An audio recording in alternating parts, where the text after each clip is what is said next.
আসসালামু আলাইকুম, সবাইকে স্বাগত জানাচ্ছি হাফিজাস রেসিপিস। আজকে আমাদের recipe chocolate cotton sponge cake. এটি খুবই সফট, ডিলিশিয়াস এবং ইয়ামি হয়ে থাকে। Trust me, it will may perfect after you follow this processes. So let's start. প্রথমে একটি মিল্ক প্যান নিয়ে নিচ্ছি।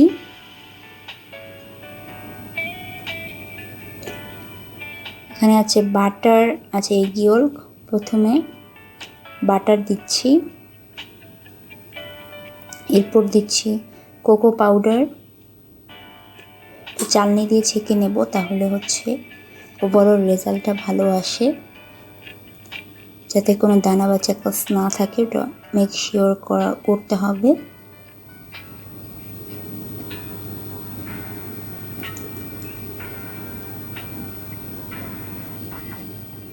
যা দিচ্ছি চকলেট,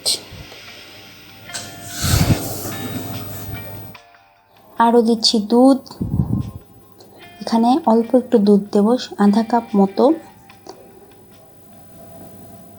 এরপর এটাকে মিশিয়ে একটি মিক্সচার তৈরি করে নেব।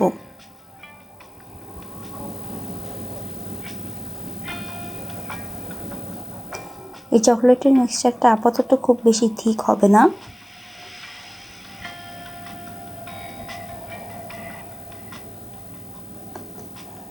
এটা নাড়ানো হয়ে গেছে, এখন এটাকে চুলায় বসিয়ে দেব। পাক্কা 2 মিনিট এটাকে হিট করব মিডিয়াম আঁচে, এবং এটাকে কন্টিনিউয়াসলি নাড়তে হবে, নয়তো এটা জমাট বেঁধে যাবে। ওটা হয়ে গেছে, ঠান্ডা করে নিয়েছি। এখন এই চকলেটের মিক্সচারটা বোলে ঢেলে দিচ্ছি।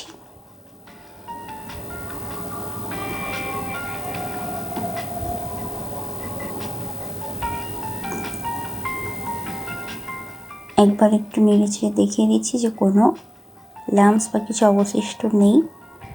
এরপর দিয়ে দিচ্ছি ময়দা। এই ময়দাটা চালনি দিয়ে চেলে নেব। তারপর ময়দাটা মিক্স করতে হবে।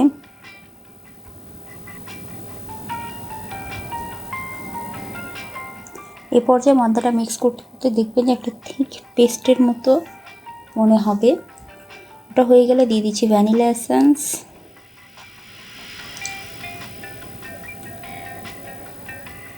ওটা মেশানো হয়ে গেলে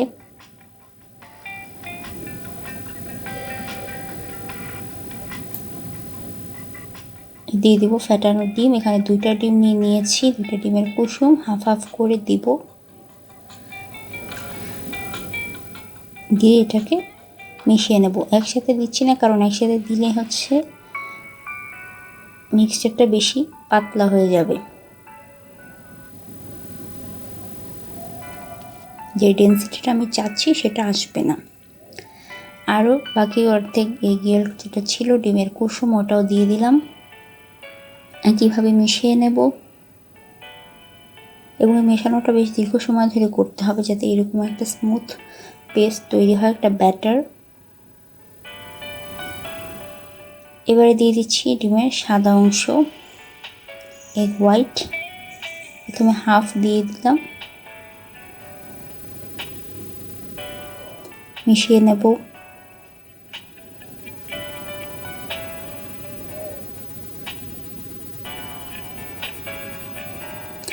একটা ক্রিমি স্মুথ ব্যাটার তৈরি হবে চকলেট কটন স্পঞ্জ কেকের।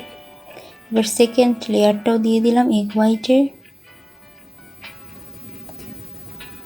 দেওয়ার পর এটাকেও মিশিয়ে নেব। টিপ 1 আপনার চকলেটের যে ব্যাটার আপনি চুলা থেকে নামাবেন, ওটা ভালো মতো ঠান্ডা হতে হবে, নয়তো আপনার মিক্সচারটা ফেটে বা জমাট জমাট বেঁধে যেতে পারে ময়দা যোগ করলে। এখন দিয়ে দিচ্ছি আরও কিছুটা ময়দা। এটা আমার লাগবে, কারণ আমার মিক্সচারটা আমি যেরকম ডেন্সিটি চাচ্ছিলাম ওরকম আসেনি। এটা যদি আপনার না লাগে তাহলে আপনি নাও দিতে পারেন। আর যদি আমার মতো মিক্সচারটা পাতলা হয়ে যায় তাহলে ময়দা দিতে হবে। সাথে আরও দিচ্ছি গুঁড়া দুধ, মিল্ক পাউডার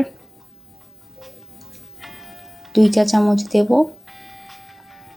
মিল্ক পাউডারটা পরে দিলে হচ্ছে কেকটা খুবই সফট হয়, উপর থেকে স্মুথ হয়, সেই জন্য আমি মিল্ক পাউডারটা আগে না দিয়ে পরে দিচ্ছি। এবং একটা ফ্লেভারও আসে, পাউডারের ফ্লেভারটাও আসে, পাওয়া যায়, ধরনের ভালো টেস্ট আসে।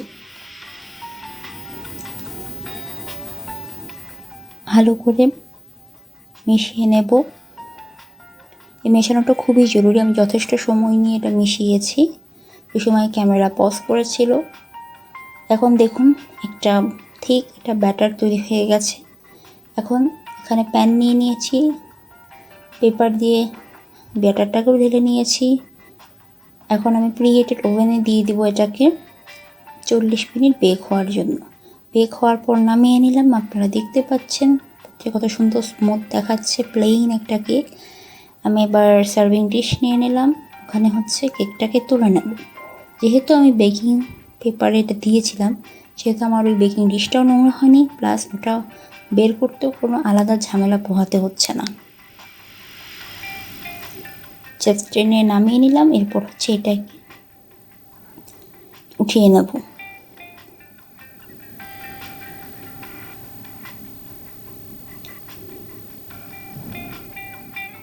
এবার আপনাদেরকে একটু কেটে দেখিয়ে দিচ্ছি যে কেকটা আসলে ভিতর থেকে পুরোটাই বেক হয়ে গেছে, একদমই কাঁচা নেই এবং দেখতে খুবই সুন্দর হয়েছে, স্মুথ। সত্যি বলতে টেস্টও দারুণ এসছে।